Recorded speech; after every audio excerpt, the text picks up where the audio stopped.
o alento que nós precisamos para a nossa alma, aquietar o nosso coração, os nossos medos, as nossas incertezas. Amado Mestre Jesus, a Tua presença conosco, nós sabemos que ela é constante, mas nesse instante nós pedimos, ser conosco, Mestre amado, dá-nos força, dá-nos ânimo, para que nós possamos passar por todos os entraves, por todos, e que nós nunca sejamos pedra de tropeços para ninguém.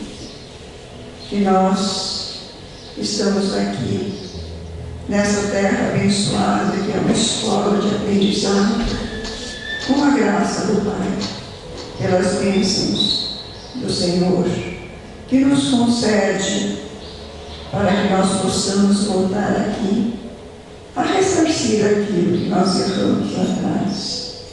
E hoje, nossos agradecimentos que nós temos a nossa irmã Ângela, rogando por ela que os mentores da casa lhe dê uma inspiração para que ela passe para nós uma mensagem que nos vai alertar, que nos faz animar, né? Que nós possamos, através, levar para conosco todo o aprendizado de hoje. Nosso agradecimento a essa irmã que saiu do seu lar e veio até a nossa casa para trazer um pouco mais dos ensinamentos do Mestre Jesus. Então, nossos agradecimentos aos mentores da casa, nosso agradecimento a ela, e nós dizemos, Senhor, seja conosco, Mestre amado, hoje e sempre, e que a Tua paz permaneça em nossos corações. Que assim seja. Com a palavra, a nossa amiga, companheira e trabalhadora. Bom dia a todos. Jesus nos abençoe. Possamos aproveitar bastante essa manhã de domingo ensolarado para aprendermos um pouquinho. Hoje eu trouxe um assunto um pouquinho diferente do que normalmente a gente está acostumado a ouvir na casa espírita, mas é dentro da doutrina, obviamente, porque nós vamos tratar de uma viagem que foi feita por Allan Kardec em 1862. E eu vou começar então mostrando para vocês, falando um pouquinho, do início da história dele até chegar nessa viagem em 1862. Então, em 3 de outubro de 1804, nasceu Hippolyte Léon Delisle Vaillant, que depois passou a utilizar o nome de Allan Kardec. Quando ele se encontrava com 52 anos, em maio de 1856, ele começou os estudos sobre os fenômenos espíritas. E logo depois, em abril, praticamente um ano depois, em abril de 1857, com o nome, assinando como Allan Kardec, ele publica e divulga o Livro dos Espíritos, a primeira obra espírita do início da codificação, então, do Espiritismo. Nessa galeria, na Galeria Dorian, em Paris, na livraria Dendu, e ocorre, então, o lançamento do Livro dos Espíritos em 18 de abril de 1857. Em janeiro de 1858, então, outro ano depois, ele lança a Revista Espírita, e em abril do mesmo ano, ele funda a Sociedade de Estudos Espíritas de Paris. Em julho de 59, ele lança o livro O que é o Espiritismo. E aí, em agosto de 1860, Kardec resolve viajar um pouquinho na França para a divulgação da doutrina espírita, motivada por uma pessoa, um amigo que trabalhava com ele dentro da doutrina espírita, agora Guilherme. E no caminho ele parou em 3 cidades, em Sens, em Mâcon e em Saint-Étienne. E em setembro de 1860, no dia 19, ele é recebido no único centro espírita da sua cidade natal, que é a cidade de Lyon. Era o único centro espírita existente nessa cidade. Era o centro espírita de Brotteaux. E ele é recebido por um casal de operários, que foi quem fundou esse centro espírita, era o casal de Joux. E então, pela revista espírita, Kardec escreve as impressões dessa viagem. E ele diz o seguinte: eu sabia que em Lyon os adeptos eram em grande número, porém estava longe de suspeitar que fosse tão considerável, pois se contam por centenas e em breve, espero, serão incontáveis. Em janeiro de 1861, ele lança mais uma obra, que é a obra do Livro dos Espíritos. E em agosto de 61, Kardec volta a Lyon para verificar se o seu prognóstico se tornara realidade. No caminho ele passa de novo em Sens e em Mâcon e conversa com as pessoas ali, vê como é que está o movimento espírita naquela região. E em setembro de 1861, Kardec chega então a Lyon e encontra os amigos de lá de Lyon, os lioneses, e percebe que os grupos se multiplicaram. Mas assim que ele chega na cidade de Lyon, quando ele está na cidade, ele então vê na Gazeta de Lyon, no jornal de Lyon, a seguinte mensagem de uma pessoa totalmente contrária ao espiritismo. E essa pessoa então dizia que os espíritas são alucinados que romperam com todas as críticas religiosas de seu tempo e de seu país. Essa é a frase principal, mas tem todo um trecho, né, a respeito, indo contra o espiritismo. E por que eu coloquei isso aqui? Porque depois a gente vai ver a importância dessa frase, dessa reportagem e de todas as outras contrárias ao espiritismo. Em janeiro de 1862, ele lança a obra O Espiritismo em sua expressão mais simples. E aí então, em 1862, no outono de 1862, quando já começava a ficar frio lá na França, Kardec resolve fazer uma viagem, que é essa viagem de 1862, que ele então fez parte nessa carruagem aberta aqui, né? Imaginem uma carruagem aberta, imaginem que ele viajou no outono e no inverno de 1862, passando então por dias de muito frio, de chuva, de neve. E ele, nessa viagem, ele visitou mais de 20 cidades.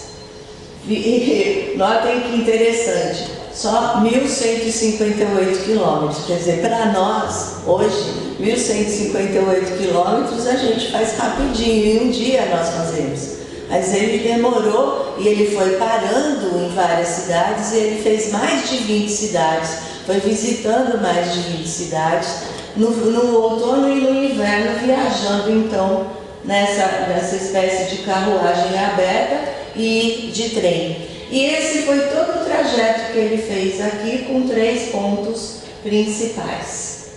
E ele demorou, fez mais de 50 reuniões nessas cidades. E ele demorou mais de 6 semanas para fazer todo esse trajeto e todas essas reuniões, fazendo mais de 50 reuniões. E todo o relato dessa viagem dele, ele escreveu um livro, Voyage Spirit, que é a Viagem Espírita, em 1862. E esse livro foi traduzido por Wallace Leal Rodrigues, que foi um espírita, uma pessoa interessante. Eu tive a oportunidade de conhecê-lo e tem até na galeria de fotos ali na frente, tem uma foto dele, para vocês terem ideia da importância dele no Espiritismo. Foi quem escreveu aquele livro Esquina de Pedra. Se vocês não leram, leiam, porque é fabuloso. E o Wallace então traduziu esse livro, que foi publicado em 1969 pelo Clarim. E nesse livro o Wallace Leal faz um prefácio fabuloso, que é maravilhoso, que eu convido também vocês a lerem detalhadamente esse prefácio, porque ele estabelece uma analogia do prefácio da viagem de Kardec com o Atos dos Apóstolos. E é belíssimo esse prefácio. E nesse livro, Kardec então traz os relatos de tudo o que aconteceu nessa viagem e das reuniões que ele fez, os discursos que ele fez. E nesses discursos ele traz várias orientações aos espíritas da época, que, por incrível que pareça, são extremamente atuais. Por isso que quando a Ana me convidou para falar hoje, eu pensei e me veio esse livro. São poucas as pessoas, pelo menos às vezes, as poucas vezes que eu falei a respeito, são poucos os espíritas que leram e que estudaram esse livro, mas vale a pena. Então, ele começa o livro colocando as impressões gerais das viagens que ele fez, desde 1860 até essa de 1862. E note que ele diz o seguinte: em 1860 ele tinha colocado na Revista Espírita que em Lyon havia algumas centenas de adeptos. Quando ele voltou em 1861, ele já encontrou de 5.000 a 6.000 adeptos do Espiritismo. Em 62, tinha mais ou menos ao redor de 25.000 a 30.000. Então, aquela previsão que ele fez, de que seriam incontáveis, realmente se concretizou. Em 2 anos, a gente já passou de algumas centenas para cerca de 25.000 a 30.000 adeptos só em Lyon. Em Bordeaux, que é outra cidade que ele visitou, em 61 tinha menos de 1.000. E quando ele chegou lá em 62, nessa viagem, já tinha mais ou menos 10.000 adeptos. Então ele percebe o imenso progresso e relata o imenso progresso da crença espírita em tão pouco tempo. Então, de 57, quando foi o lançamento do Livro dos Espíritos, da primeira obra espírita, até 62, quando ele fez essa viagem, ele então percebe como houve progresso da crença da doutrina espírita. E aí ele diz o seguinte: inumerável quantidade de localidades onde o espiritismo era desconhecido, ele penetrou. E notem a colocação dele: graças às pregações contrárias, propagação das ideias se desenvolveu em razão dos ataques. Então começou com aquele ataque na Gazeta de Lyon, quando aquele senhor coloca aquilo a respeito aquela frase a respeito dos espíritas, E tudo isso chamou a atenção das pessoas. Do que eles estão falando? Por que está todo mundo criticando tanto? O que é que tem isso, essa doutrina, que as pessoas estão com tanto medo? E começaram a buscar, e começaram a conhecer e passaram a se interessar, e com isso a propagação da doutrina espírita foi extremamente rápida e chama a atenção. Essa é a frase então daquele senhor, que os espíritas são alucinados que romperam com todas as crenças religiosas de seu tempo e de seu país. Isso começou a fazer com que as pessoas ficassem curiosas a respeito disso. O que é essa doutrina? Por que as pessoas estão criticando tanto? Vamos ver, vamos conhecer. E aí todo mundo se interessou. E aí o fato que Kardec chama a atenção, mais importante na época, foi a seriedade com que o Espiritismo estava sendo encarado.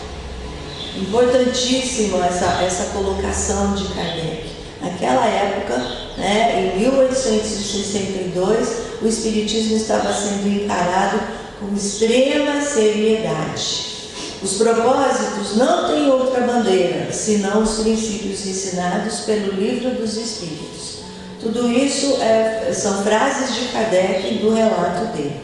E aí ele põe uma coisa também bastante interessante para nós avaliarmos, que os médiuns se multiplicam em grande maioria. São médiuns de influências morais.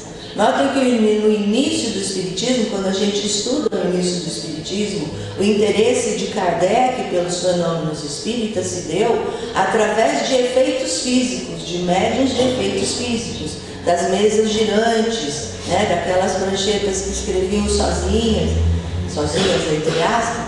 Então, no início, era necessário, esses fenômenos eram necessários para chamar a atenção das pessoas. Pois logo depois, quer dizer, em 57, quando ele lança o Livro dos Espíritos, que começa realmente o Espiritismo com a seriedade do Espiritismo, em 62 ele já percebe a mudança do tipo de médiuns de efeitos físicos para médiuns de efeitos inteligentes. E aí ele percebe que a maioria são médiuns desenhistas, médiuns videntes e médiuns psicógrafos. E ele chama atenção para o fato de que muitos dos médiuns que psicografavam não sabiam nem ler nem escrever. E ele diz assim: mas o que é característico é a evidente diminuição dos médiuns de efeitos físicos à medida que se multiplicam os médiuns de comunicações inteligentes. A fase da curiosidade passou e vivemos o segundo período, o da filosofia. O terceiro, que começará em pouco, será o de sua aplicação à reforma da humanidade, quando então vem o Evangelho segundo o Espiritismo, que seria a terceira fase, Passou pela filosofia, passou primeiro pela curiosidade, depois pela filosofia, e aí depois então, com o Evangelho segundo o Espiritismo, a reforma moral da humanidade.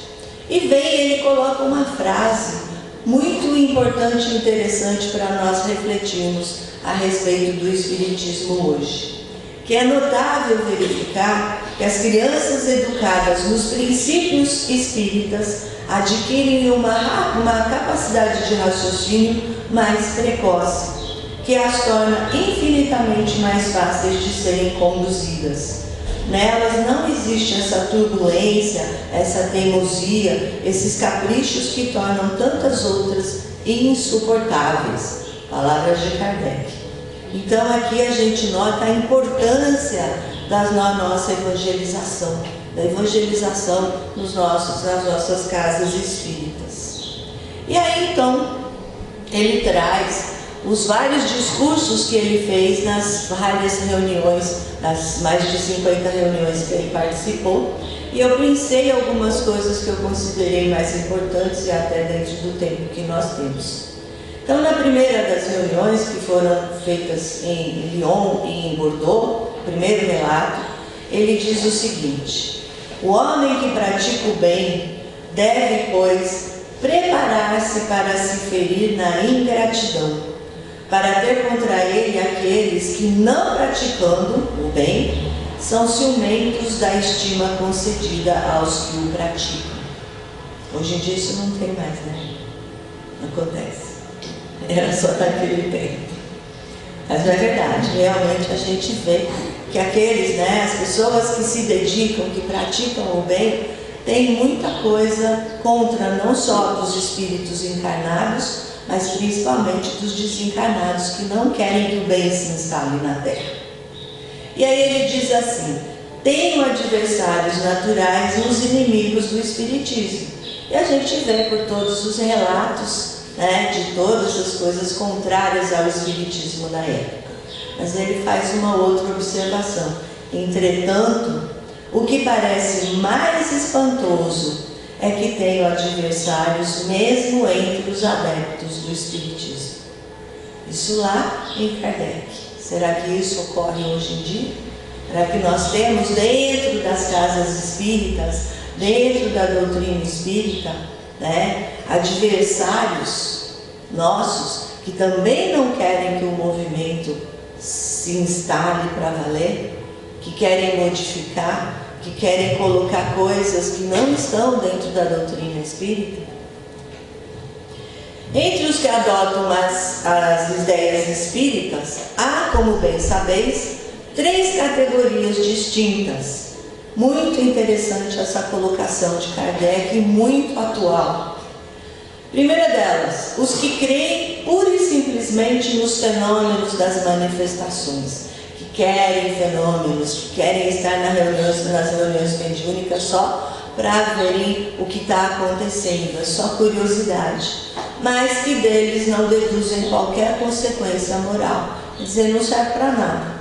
Né? Não tiram da doutrina espírita e dos próprios fenômenos espíritas nada de bom para a sua própria modificação moral. Segundo, são aqueles que percebem esse alcance moral da doutrina espírita, mas aplicam aos outros e não a eles, né? E nunca a si mesmos. Então isso é o que acontece muito quando a gente chega na casa espírita, tem uma palestra e a gente fala assim, nossa, que pena que fulano não está aqui, né? Essa palestra era para ele e ele não está aqui. E a gente não para pensar que aquilo é para a gente, é para quem está aqui, né? E não para o outro que não está. E o terceiro são aqueles que aceitam pessoalmente todas as consequências da doutrina, que praticam ou se esforçam por praticar sua moral. Entre vós, bem o sabeis, são os espíritas praticantes, os verdadeiros espíritas, aqueles que nós devemos buscar ser. E aí, o que preceitua essa moral da doutrina espírita a que se refere Kardec? Primeira delas, amai-vos uns aos outros, perdoai os vossos inimigos, retribuí o bem ao mal, não tenhais ira, nem rancor, nem animosidade, nem inveja e nem ciúme. Sede severos para convosco mesmos e indulgentes para com os outros. Ou seja, aquilo que está dentro do cristianismo, não só dentro da doutrina espírita, mas que são os preceitos também da doutrina espírita. Tais devem ser os sentimentos do verdadeiro espírita, daquele que se atém ao fundo e não à forma, do que coloca o espírito acima da matéria. Este pode ter inimigos, mas não é inimigo de ninguém. Portanto, o Espiritismo tem por divisa: fora da caridade não há salvação. O que equivale a dizer: fora da caridade não pode existir verdadeiros espíritas. A verdadeira caridade. Não pode existir um espírita, um verdadeiro espírita, que não tenha a verdadeira caridade. E aí Kardec pede então nesse livro, todas essas coisas são palavras de Kardec dentro desse relato no livro Viagem Espírita em 1862. E Kardec então diz: solicito-lhes inscrever daqui para frente, quer dizer, de 1862 para cá, essa divisa em vossas bandeiras, pois que ela resume ao mesmo tempo a finalidade do Espiritismo e o dever que ele impõe.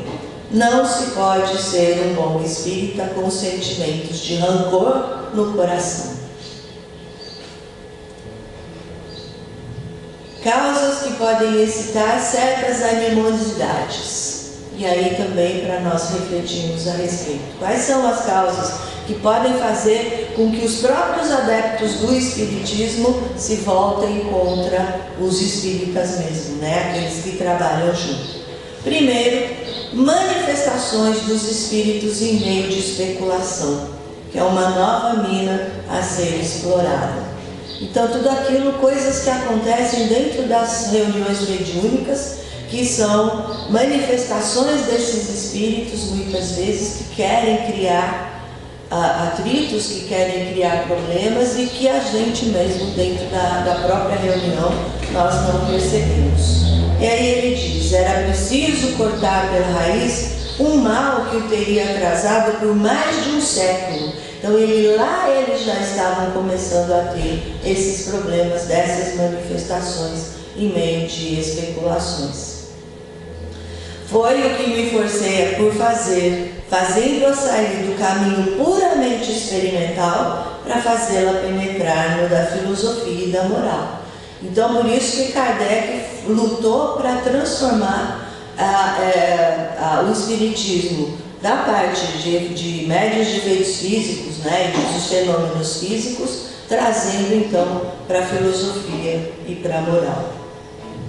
Especulação moral, isto é, satisfação do orgulho, do amor próprio. Então essa é a segunda causa de animosidades dentro do espiritismo, a especulação moral, ou seja, a satisfação do orgulho, do amor próprio. Aquelas pessoas, os médiuns, que dentro do espiritismo começam a receber determinadas manifestações, determinadas comunicações e começam a se achar extremamente importantes. E aí Kardec coloca a respeito disso. As qualidades do verdadeiro espírita são a abnegação e a humildade, conforme a máxima do Cristo: quem exalta será humilhado.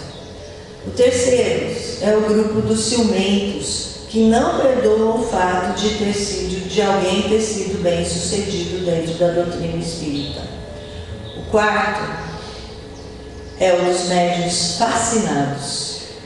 Extremamente importante para nós pensarmos e atentarmos para o fato que está muito comum hoje em dia, extremamente comum hoje em dia. Por orgulho estão de tal forma persuadidos de que tudo quanto recebem é sublime e só pode vir de espíritos superiores, que se irritam com a menor observação crítica a ponto de se malquistarem com os seus amigos. 1862. Palavras de Kardec, das observações de Kardec lá no início do Espiritismo. Aos que são dotados de uma suscetibilidade levada ao excesso, aquelas pessoas que são extremamente suscetíveis, tudo isso é imperdoável. Concebei essa palavra nos lábios de pessoas que se dizem espíritas? Concebei essas palavras, tudo isso é imperdoável quando uma das bases do espiritismo é perdoar? As qualidades de um bom médium são a modéstia, a simplicidade e o devotamento. E a outra categoria é das pessoas que nunca estão contentes. Para um que parte, há muitos que chegam. Então ele colocou todas essas categorias daqueles que provocam animosidades, né? Lá no início do Espiritismo, hoje em dia isso não acontece. E aí ele diz o seguinte, que para um que parte, que deixa o Espiritismo, que deixa a casa espírita, há muitos que chegam. Julgo um dever dedicar-me acima de tudo a estes que estão chegando, não àqueles que estão saindo. E é isso que faço. Orgulho, desprezo por outrem, não, honestamente não. Eu não desprezo ninguém. Lamento os que agem mal e rogo a Deus e aos bons espíritos que façam nascer neles melhores sentimentos. E isso é tudo. Coloca em primeira instância o consolo que é preciso oferecer aos que sofrem, erguer a coragem dos caídos, arrancar um homem de suas paixões, do desespero, do suicídio, detê-lo talvez no limiar do crime. Então essas devem ser as ações de um espírita. Segundo o discurso, ele coloca: o espiritismo aproveita um fenômeno desconhecido na história da filosofia, que é a rapidez da sua propagação. Na atualidade, compreender para crer se tornou uma necessidade para a inteligência. Não dá mais para a gente ter a atualidade que ele coloca, é 1862. Imaginem hoje. Não dá mais para a gente aceitar sem raciocinar. E para a gente raciocinar, a gente tem que conhecer. E para conhecer, nós temos que estudar. Há pessoas que não experimentam essa necessidade, que se contentam em crer sem exame. Só que aí são aquelas pessoas que acreditam, não as que sabem. Porque quando a gente acredita, a gente pode, em determinado momento, duvidar. Mas quando nós sabemos, nós temos certeza e a gente nunca duvida. O Espiritismo, evidentemente, não se destina a essas pessoas que se contemplam em crer sem exame. No Evangelho segundo o Espiritismo, nós encontramos as palavras do Espírito de Verdade, que diz: Espíritas, amai-vos. Eis o primeiro ensinamento. Espíritas, instruí-vos. Eis o segundo. E por que ele diz isso? Amai-vos não é amar-vos, ele não coloca amai-vos uns aos outros. Ele diz amai-vos, a vós. Primeiro a nós, para podermos amar ao outro, para podermos amar a Deus. E depois ele diz, instruí-vos. Por que a necessidade de nos instruirmos? Para que nós possamos construir o nosso conhecimento. Com isso nós passemos não a acreditar, a crer sem nenhum exame, mas a saber. Então, o Espiritismo não, evidentemente, não se destina a essas pessoas que creem sem exame. Se tem tudo de que necessitam, porque acreditam em qualquer coisa, nada há a oferecer-lhes. E aí ele coloca o porquê que o Espiritismo estava agradando tanto naquela época, e é exatamente o porquê que hoje o Espiritismo agrada. Primeiro, porque satisfaz a aspiração instintiva do homem em relação ao futuro. A gente sabe para onde vai, a gente sabe que a vida continua, e com isso nos dá uma tranquilidade, uma serenidade, um consolo de que vamos nos encontrar com aqueles que já partiram e que continuaremos a nossa caminhada e a nossa evolução. Porque apresenta o futuro sob um aspecto que a razão pode admitir, não é só a gente acreditar simplesmente por acreditar. Porque a certeza da vida futura faz com que o homem enfrente com paciência as misérias da vida presente. Porque com a doutrina da pluralidade das existências, do conhecimento, da reencarnação, essas misérias revelam uma razão de ser, tornam-se explicáveis e são justificáveis, compreensíveis e aceitas sem revolta. Então nós sabemos o porquê que estamos sofrendo. Qual é a causa disso? Com isso nós sofremos com mais serenidade, com mais tranquilidade, e o sofrimento passa. Perdidos para sempre, que os encontraremos e que estão constantemente junto de nós. Porque as orientações dadas pelos Espíritos são de molde a tornar os homens melhores em suas relações recíprocas. E com isso, então, a gente vê a doutrina espírita como uma doutrina que consola, que explica, que auxilia para que nós possamos caminhar com passos mais seguros, mais firmes, sem incertezas. E no terceiro discurso, então, ele coloca a frase que é a frase da doutrina espírita, que é a bandeira da doutrina espírita: fora da caridade não há salvação. E ele já tinha comentado no discurso anterior, e agora ele fala então que a caridade é a base, a pedra angular de todo o edifício social. Sem ela o homem construirá sobre a areia. Sem a caridade não há instituição humana estável.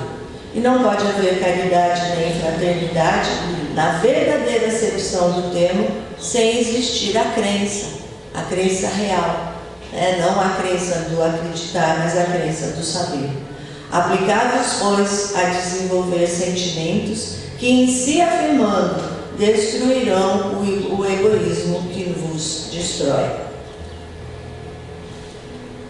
Então a gente vê, isso foi só uma pincelada do que tem no livro, mas nós vemos que esse livro traz recomendações feitas por Kardec em 1862, que estão extremamente atuais. Hoje o Espiritismo está passando por um momento bastante difícil.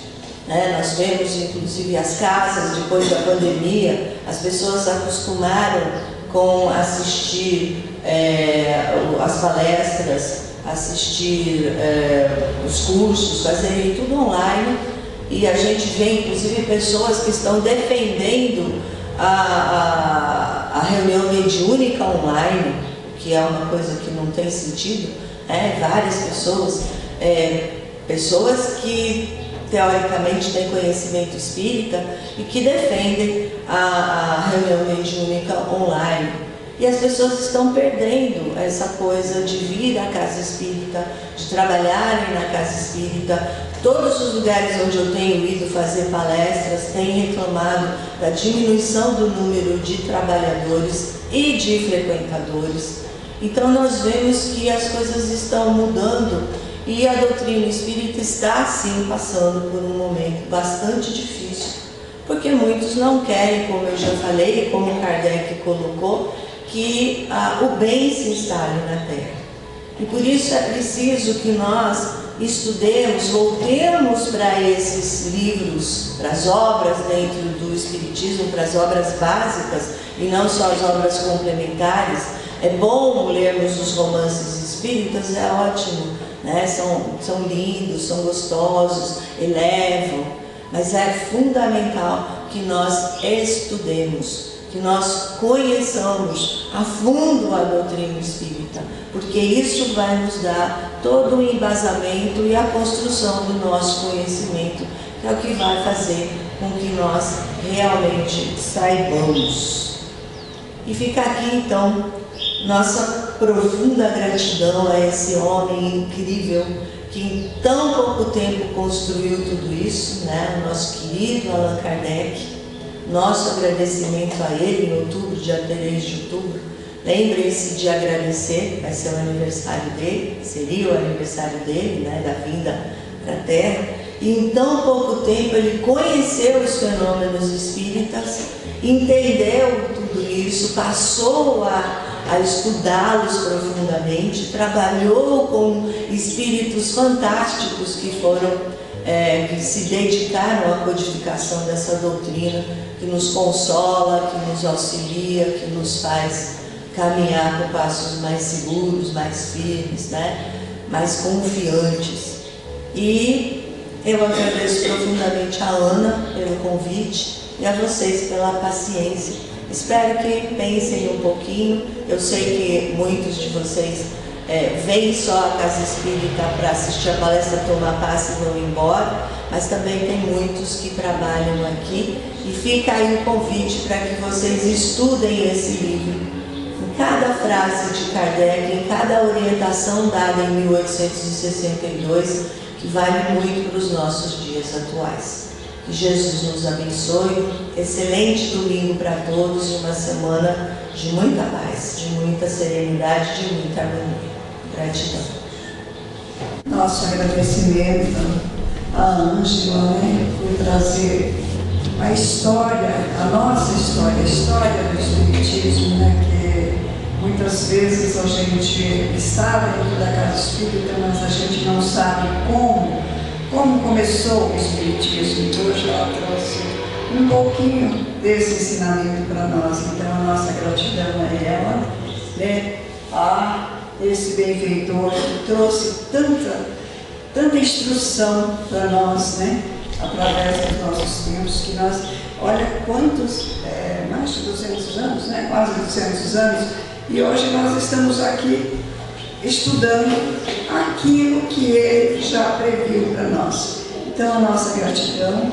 E agora, neste momento terminando, eu convido aqueles que entram para a sala de passe, né, aplicadores de passe, e aqueles que ficarem aqui, fiquem em concentração, com um pensamento elevado, recebendo as bênçãos do Pai Criador e de Jesus, nosso Mestre, por excelência. Então, um bom domingo a todos, e eu convido as pessoas, os nossos companheiros de trabalho. Nós vamos encerrar essa primeira parte dessa nossa reunião. Em seguida vamos fazer a visita às pessoas que estão acamadas. Queremos agradecer a presença de todos, desejar um domingo de muita paz, de muitas reflexões, e agradecer a nossa amiga, nossa companheira, a Ângela, por nos nos ter feito viajar também no tempo, né? Aquele que veio nos trazer o consolo que Jesus prometeu. Sabemos que Kardec é um espírito de uma hierarquia elevadíssima, né? E esses espíritos vêm com uma missão, né? Por mais que encontrem obstáculos, né? Mas eles conseguem vencer. Não são como nós, espíritos ainda medianos, né? Que diante de muitas provas e muitas expiações a gente às vezes balança, né? Mas Kardec veio nos trazer a ciência espírita, né? O conhecimento que faz com que a gente caminhe um pouco mais, né? Diante das dificuldades, porque a ciência é tão importante porque ela é baseada em fatos, né? Quando nós olhamos para uma cadeira, né? Do que é feita essa cadeira, né? Então alguém que tem conhecimento vai falar: isso aqui é de madeira, isso aqui tem verniz, isso aqui tem uma série de coisas. Tem que provar que aquilo ali é de madeira.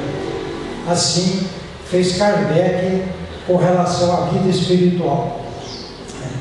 Para saber como funciona, qual é o mecanismo lá do outro lado, ele teve que conversar com quem mora lá. Não é isso? Mas ele não se satisfez em conversar só com um espírito de uma hierarquia. Ele conversou com todos, de todas as situações em que se encontravam os espíritos, né? Ele foi anotando, quer dizer, depois então ele fez um apanhado geral, né? E passou para o livro dos Espíritos, né? E hoje, através do livro dos Espíritos, a gente tem o conhecimento como nós vamos viver do outro lado, de acordo com o que a gente faz aqui na Terra, né? Com o nosso procedimento aqui na Terra. Então, será que a gente vai estar no lugar melhor? É só a gente se olhar no espelho e ver o que nós fazemos no nosso dia a dia. A gente já tem uma noção se nós vamos dar uma passadinha lá pelo umbral, ou se vamos, todo mundo deseja ir lá para o nosso lar, né? Oh, que maravilha, né? Mas não é bem assim, né? A gente tem que vencer as dificuldades, né? As nossas imperfeições para chegar num lugar melhor. Mas vamos caminhar, vamos lutar, a gente há de vencer. Se não for nessa, né? Kardec já nos esclareceu que nós reencarnamos, né? Então a reencarnação é a pedra base da doutrina espírita, né? E só através da reencarnação que o espírito vai conseguir evoluir, vai conseguir estar em uma situação melhor. Então, se a gente não conseguir nessa, vamos pedir, vamos voltar e recomeçar. Estamos nessa existência recomeçando, quem sabe, coisas que falhamos no passado, né? E temos o privilégio de conhecer a doutrina espírita, que tem nos ajudado muito. Já falei demais. Um bom domingo a todos, muita paz, e que Jesus nos abençoe, nos ilumine nessa nossa caminhada, essa caminhada tão longa. Muita paz.